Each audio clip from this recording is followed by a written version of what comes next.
All right, everybody, we're starting something new today. This is going to be a series or a playlist called The Bible is Weird.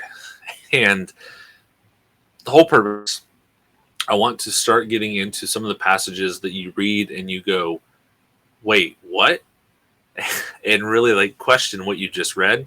Go back and reread and make sure that you read it right. And then you're like, I don't get it. Like it seems so strange, off the wall, counterproductive to what God did, or like just like why is this even there? I started going through the Bible in a year, and there's some stuff that I can kind of stop and break down a little bit, but there's a lot of stuff that I'm having to kind of go through. So this is I want to use to kind of break some of those down a little bit more, explain why some of this stuff is there, and yeah, go from there. I'm starting off today with one that I think a lot of people are familiar with, and a lot of people are very, very confused by it. Doesn't make sense. We haven't got to it yet in our Bible in a year, at least at the time of recording this, but it's going to be interesting.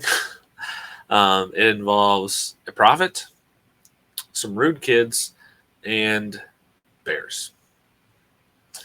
That's right, bears. But let's get into it. So we see this is in 2 Kings. Let me pull it up. 2 Kings chapter 2. And specifically verses 23 to 25. Okay. So 2 Kings chapter 2, verses 23 to 25. From there, Elijah went up to Bethel. As he was walking up the path, some small boys came out of the city and jeered at him, chanting, "Go up, Baldy, go up, Baldy." He turned around, looked at them, and cursed them in the name of the Lord.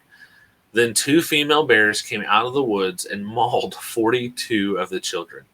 From there, Elijah went to Mount Carmel, and then he returned to Samaria. So we just read 23 to 25. And we see Elijah. Yes, like the Elijah everyone knows about. He had just taken over from his mentor, Elisha. It can be very confusing getting them mixed up. You're not alone. I still do it now from time to time. But Elijah had just taken over for Elisha. Okay? He's taken over this prophet gig. He's walking to Bethel, minding his own business, when a gang of youth, think some ancient punk teenagers, come out of town and start roasting him.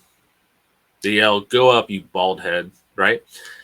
Elijah turns and curses them in the name of the Lord, and boom, 2 she-bears come out, charging the woods, and maul 42 of them. That's it. It ends. Now, I remember reading this as a young kid. Actually, I remember the first time I had experience with this, I actually had made a joke about my grandpa being bald, and he referenced the story, and I did not believe that it was in the Bible. And then I went and read it, and I mean, I was young at the time, and I didn't understand it. Like I did not understand. I could not even comprehend what was going on in the story. It seemed completely illogical that God would do this, that God would have Elijah do this. But what's going on? There has to be a reason, right? So we need some more context to understand this. First off, let's set the stage. Elijah's heading to Bethel, a town with a shady reputation. Back in 1 Kings, Bethel's where they set up a golden calf idol. That's a big no-no in God's book. So this isn't exactly a friendly neighborhood. Then these youths show up. The Hebrew word here, and I'm probably going to butcher the pronunciation, is Narim Kitanem. Now, it can mean little kids, but it's also used for young men, like servants or apprentices. Just to show this, I'm going to pull up Blue Letter Bible. We're in 2 Kings 2:23. So here they have small boys. Let's look at the interlinear. Okay, so it says young lads. Clicked on the wrong one. Let's go to lads here. Now, what can this be? So this can be this lexicon. It is used both of a newborn child as well as a young man of about 20. So this isn't necessarily a bunch of 9-year-olds, right? So think with this, a bunch of 20-something young adults. The text says that there's a big group. We know 42 of them got attacked. I think it's safe to say there's more than that. So this isn't just a couple kids that are out there yelling names at him. This is a mob of people. Okay? Now, what they say specifically, go up, you bald head. Okay. I love a good bald head joke. That's fine. But that's not what they're getting at. Go up is really the thing that sticks out here. Keep in mind, Elisha had just went up to heaven in the fiery chariot, and everyone knows it. So these guys aren't just mocking Elijah's scout. They're taunting his connection to God, maybe even saying, why don't you disappear too, old man? So in that culture, disrespecting a prophet was like spitting on God's voicemail. It's I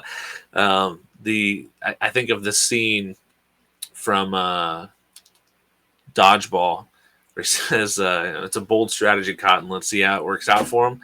Not very well. So this is flying directly in the face of God. So Elijah doesn't mess around. He turns, calls down a curse in the name of the Lord, and here come the two bears.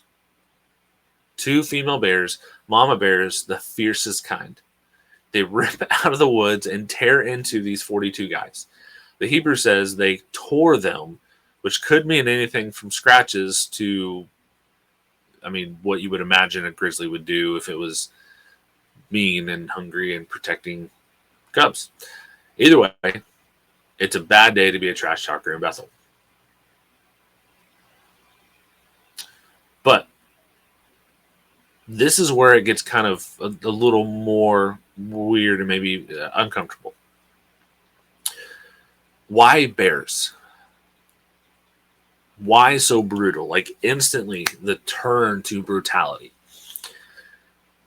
I've heard some people say that this is just God flexing, protecting his prophet with a literal animal attack. Others think it's a warning. Bethel's idolatry had consequences, and this mob picked the wrong day to test God's patience. In the ancient world, bears were a symbol of raw, untamed judgment. Deuteronomy 28 talks about wild animals as a curse for disobedience. So this fits that vibe. Still, it's hard to read and not think, that escalated quickly. And get this, something else that kind of stands out is the number 42. This isn't the only time we see it. 42 also pops up other places in the Bible. Like 2 Kings 10, where 42 relatives of a wicked king get wiped out. Coincidence? Maybe. Maybe not. But I will say the Bible loves patterns. And so this isn't just some random bear attack. It's a story that is loaded with meaning that we can often completely miss in our modern times. So this story of the she-bear, what can we take from it today? don't mess with God's prophets, bald is beautiful, or maybe it's a reminder that the Bible isn't always tame. It's raw, messy, and sometimes can leave you with more questions than answers. So that's why I want to dig into these. Bible is weird is there's a lot of stuff we're going to get into. But if you have any ideas, other things you want to see discussed, I'm going to kind of just be going through. I have several that I know of that I've thought about before, I've dug into before. But if you have other ones that you think of, put them in the comments. Let me know, and we'll jump on them. So thanks. God bless.